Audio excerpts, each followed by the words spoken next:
Hello，大家好啊，歡迎收聽文哥說書啊，我係文哥啊。今集呢，就想同大家講下一本呢，好耐之前出嘅，但係呢，到而家呢，都仲係好實用啦，亦都係好抵睇嘅一本書啊。就係呢個林瑞芬老師寫嘅《從生活小事洞察人心》啊。嗱，呢本書呢，係喺呢個2000年出品嘅。嗱，當時咧好多人咧都搶住買，因為咧林瑞芬老師咧又真係好厲害嘅。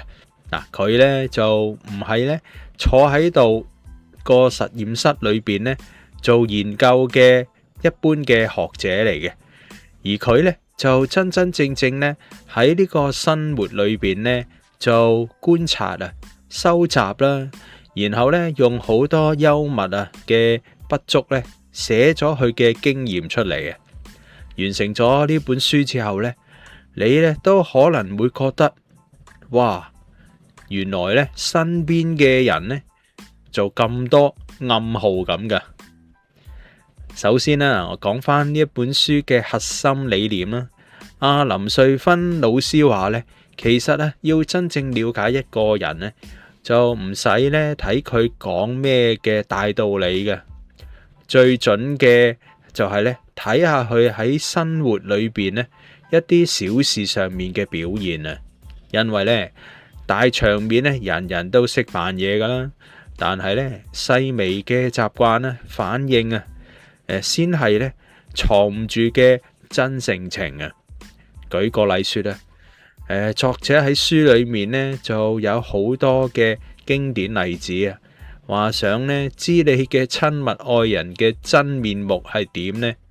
唔使問佢你愛唔愛我噶，只要呢一齊出去食飯啦，睇下佢點樣去點菜啊，點樣同啲 waiter 講嘢啦，食嘢嘅速度同埋一啲嘅態度啊，就已經呢睇到好多嘢噶啦。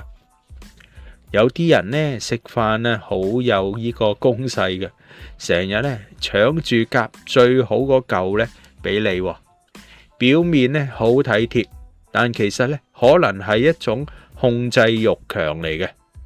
嗱，想下呢，你覺得多得佢啦，又有呢人呢永遠呢叫你呢先揀嘅，之後呢先自己慢慢揀。嗱，呢啲咧通常咧就比較咧尊重人嘅界線啊，性格咧都趨向比較溫和嘅。再講多一個好抵死嘅例子啊，佢話咧有啲人啊喺街度咧見到一啲人咧周圍問人攞錢啊，就會咧即刻咧回避3分啊，加快腳步離開啊。有啲人咧會停低咧俾少少錢呢一類人嘅。又有啲人呢會呢裝呢冇事啊，睇唔到佢哋。嗱，呢啲反應呢，其實呢都反映咗佢哋內心對一啲弱者嘅一啲嘅心態，同埋呢安全感嘅程度啊。嗱，我呢自己呢都試過書裏面呢一啲嘢嘅技巧啦。嗱，一段時間呢，成日都變得都比較八卦嘅。嗱，成日咧喺度觀察下人啦。有次咧同朋友啊食飯咧，我特登咧就留意佢點樣咧放低對筷子啊，或者咧點樣抹佢嘅嘴仔啊。結果咧發現咧佢真係咧好有潔癖嘅，連呢個紙巾咧都係咧搭得咧整整齊齊先會用啊。嗱，之後咧先知道佢咧原來咧私底下真係好有原則、好自律嘅人嚟嘅，但係呢，有時對自己呢同身邊人呢都要求高到爆，壓力呢都唔少添啊！阿林瑞芬老師呢最叻嘅地方就係佢呢唔單止呢指出呢一啲行為係代表咩，仲會教你點樣用呢一啲嘅觀察呢去改善自己同埋一啲嘅人際關係啊！嗱，唔係教你點樣去防人啊，而係教你點樣去明白人。明白咗之後呢，相處呢就會自然舒服好多添。例如你都知道啦，老細咧中意準時開會嘅，文件咧又排得靚靚地啊，背後可能咧就係佢咧好需要安全感同埋秩序啊。你下次交一啲嘢俾佢嗰陣時，試下自動調校好啲咧，佢開心，你都少啲麻煩啦。大家點睇呢？呢本書最大嘅價值啊，唔覺得呢就係淨係咧提醒文哥自己嘅。其實呢，人心呢唔係呢緣之有緣嘅東西嚟嘅，原來呢係好多呢都藏在喺日常生活嘅小動作、小習慣裏邊嘅。只要你呢肯用心去觀察啦，唔會呢帶批評咁樣去理解，世界呢就會變得清楚好多添。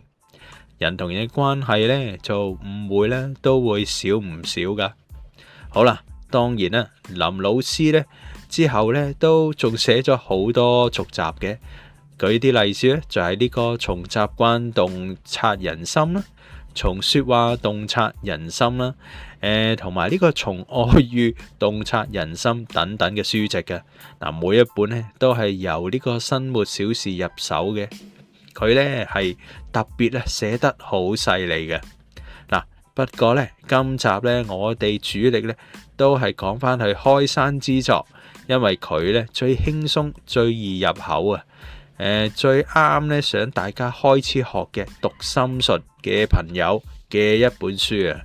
好啦，講到呢度啊，我諗大家都開始有啲心動，想快啲去揾呢本書睇啊。如果有興趣嘅話，不妨去書局或者上網啊，去揾一本《從生活小事洞察人心》啊。